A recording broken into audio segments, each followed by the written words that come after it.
See, Bill, you got an education. How about that? I just threw that in. That's Bill Kurtz. He is the athletic activities director. I almost did the old time name. Gave the old time name there. And of Camdenton Schools. We talked to Matt Davis from Eldon today.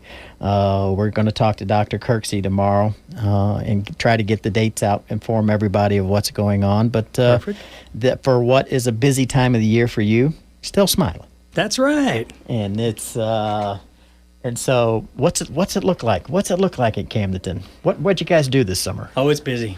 We get a couple weeks at the end of June where it's a little bit slow. And really what we probably ought to talk to, we need to get our custodial staff up here because, they're supposed to spend June and July redoing all the floors.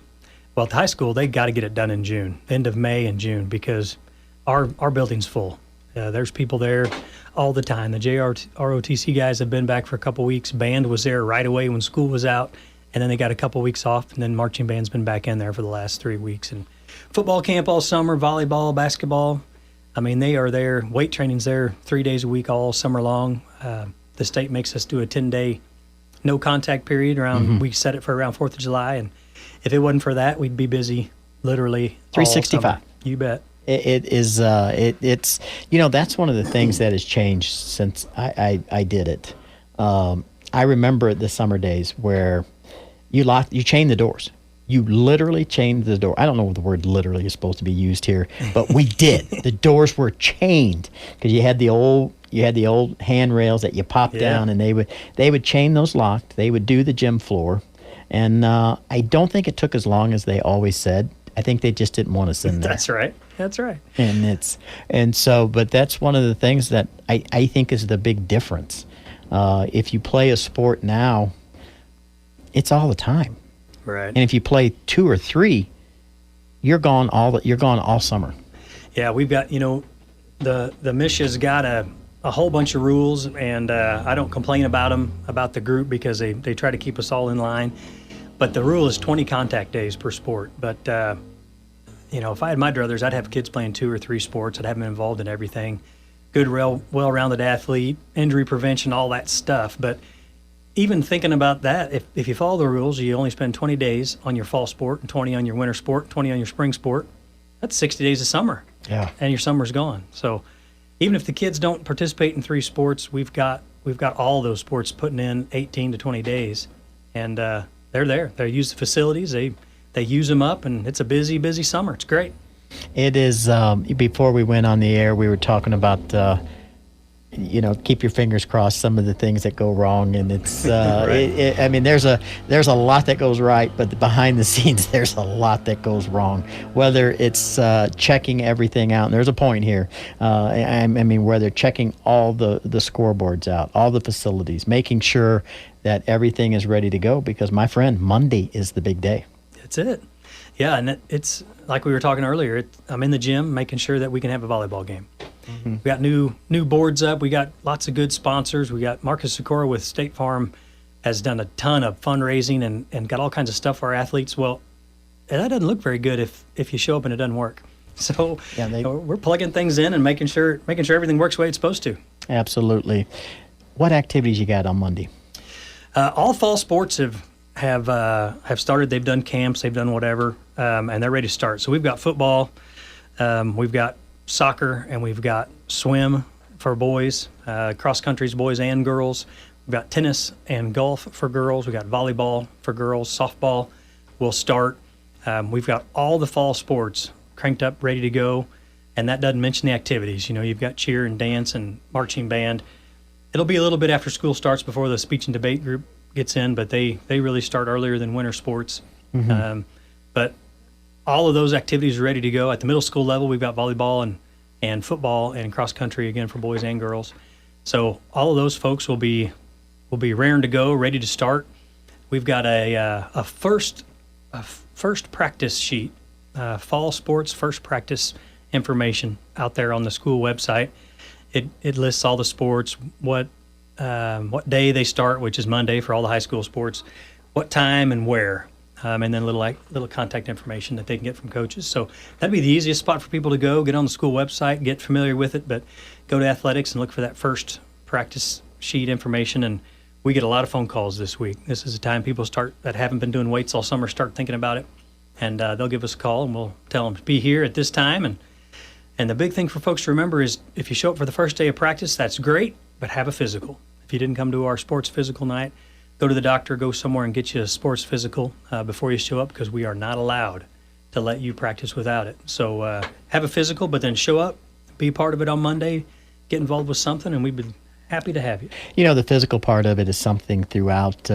It's always been a requirement, and what kids need to understand, what the parents and guardians of kids need to understand. If you don't come in with a physical on Monday, you're not practicing. And if you can't get to the doctor till Thursday, which puts you to Friday, you're probably not playing the opening contest. That's right. Yeah, that's not a Camdenton rule. That's a state rule. Everybody in the state follows it. You got to have 14 practices in. Mm-hmm. And that's what they often forget, because sometimes there's no sense of urgency.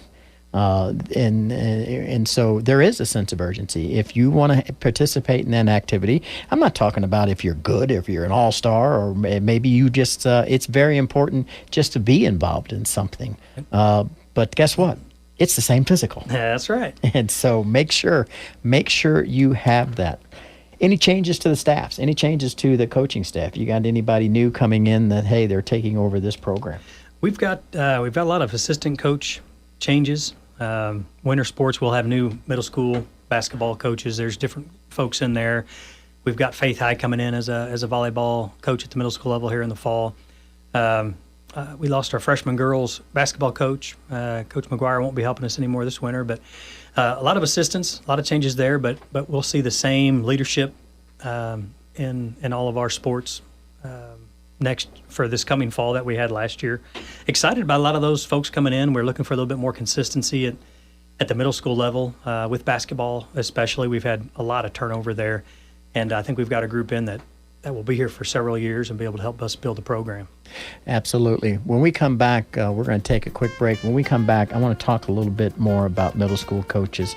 We're talking with Bill Kurtz. He's the activities director for Camdenton Schools. If you got a question for him, this is the time, 573-302-7000. Talking to Bill Kurtz, activities director at Camdenton Schools. You know, we were talking about middle school coaches, and so many times we all do it. We get to this time of year, we put names in. You know, this we'll get this person to do it, this person to do it, and it's not always based on that person can do a great job or not. It's that person does have a pulse, and they are going to be employed here, and I need one. But I have found throughout my lifetime in athletics, if you have a successful high school program, you most likely have a very successful middle school program, junior high program as well. So even though we get who we can get, that seems to be the difference between champions and people that go home early. Yeah, it's the pipeline. It's definitely the case. You know, of course, I'm as a former middle school coach in a couple different areas, I'd pump it up. You know, hey, this is big, this is huge. It can make all the difference in the world. And in Camdenton, a lot of times that pipeline isn't at the middle school; it's in the community. And you know, we've had some unbelievable softball teams, for example, just fantastic finishes and great athletes. And those kids show up as ninth graders to play for the school. We don't have a middle school team. We didn't for several years. We didn't even have a community league. Mm-hmm. It was teams that were made by parents and found different things to go to and travel around for. And so that pipeline is absolutely important. It's a crucial thing to get your high school program where they're starting with the same materials. You know, we don't really have a factory model, but our brains work that way, and we think what shows up as a ninth grader really affects what I'm able to do with them by the time they're a senior. And that pipeline often is community sports. In Camdenton, we have several middle school programs, but certainly not all. Soccer, you know, we've had some good boys soccer teams. A lot of good athletes coming. And the girls have been, I think they're just a couple years away from a district championship finish. And all of those came from the pipeline, whether it's LOSA or LOSA feeding the kids into a travel team, you know. But it's absolutely important. I mean, our football program is what it is because middle school is able to work with a high school program. I want to talk about, and I should have brought it up earlier, we have a conference switch. for Camdenton. Camdenton, I'll say the part you can't say. Camdenton's an outlier. Geographically, they're an outlier. Not only did you guys have to drive to West Plains, you had to drive to Springfield 3 and 4 nights a week, but people in that area had to drive to you. That conference, like everything right now in conferences, imploded and opened up different conferences, and you really didn't get the love. Now you guys are moving to another where you are an outlier. That's the Columbia area. Yeah, absolutely. It's we're excited to be a part of it because it's going to be some great competition. But yeah, our choices were to drive down to Southwest Missouri. Let's add Carthage and Webb City and Joplin, and let's just drive forever on a Tuesday night for softball. And the balance to that was, all right, we've got 3 Jeff City schools, we got 3 Columbia schools, and Smith Cotton, and it wasn't a brand new thing. That conference had been courting us. I had heard from a couple different ADs for several years in a row, and would you ever consider coming up here, and can we add it? And ideally we would have a league of football teams we played that were year in and year out competitive, 50-50 kind of games, and we'd have a list of schools that were really competitive and 50-50 kind of games in basketball. But those would be different schools. It'd be different. You don't get the same groups that come up with that kind of competition in both sports. So it's a hard thing, and really it's no secret that the bottom line to a lot of those conferences were, how can we get 9 football games? Mm-hmm. How can we fill our football schedule? And the timing was terrible, of course. It's not, hey, what are we going to do after the end of this 2-year cycle? It was, we're doing it right now, and who are we going to play next year? So it was, we're kind of handcuffed, and that being said, what a great group of schools that we've got. Going to be competitive, like I said, the Jeff City schools always are. We haven't played a lot of the Columbia schools. We played Rockbridge quite a bit in several sports, but my first 2 years of teaching was up at Hickman. They're going to have good kids, good athletes, and our big problem is going to be, do we get freshman football games and JV football games, or do we end up with just one of those two? And I think we're going to be happy on that account. And when we're not, we go find other games. So Camdenton was done wrong. Camdenton, you don't have to say it. I get to say it for you. Camdenton was done wrong, but it looks like to me you guys landed on your feet. Absolutely. Yeah, we're pumped about it. We've got full schedules. Everybody was in kind of a bad spot trying to figure out what they were going to do, and we've got games for our kids. I'm happy about it, and we'll go back to complaining about different things. Absolutely.